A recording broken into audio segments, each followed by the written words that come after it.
স্বপ্নের কথা কাউকে শেয়ার করতে নেই। রাসূল সাল্লাল্লাহু আলাইহি ওয়াসাল্লাম ফজরের সালাতের পরে মসজিদে নববীতে সালাম ফিরিয়ে সাহাবাদের দিকে মুখ ফিরিয়ে বসতেন, তাসবিহ পড়তেন, এরপর জিজ্ঞেস করতেন, হাল রাআ আহাদুম মিনকুম আল বারিহাতা রুইয়া, গত রাতে কেউ কোনো স্বপ্ন টপ্ন দেখেছে নাকি? তো তখন সাহাবারা এই স্বপ্ন বলতেন, রাসূল সাল্লাল্লাহু আলাইহি ওয়াসাল্লাম ব্যাখ্যা করতেন। সুবহানাল্লাহ, কত সৌভাগ্যবান ছিলেন তারা। তাহলে স্বপ্ন বলা যাবে নাকি কাউকে?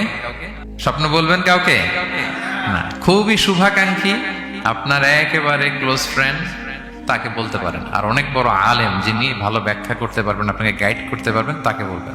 এছাড়া বলা যাবে না। আর খারাপ স্বপ্ন তো বলাই যাবে, আল্লাহ তাআলার কাছে পানা চাইতে হবে।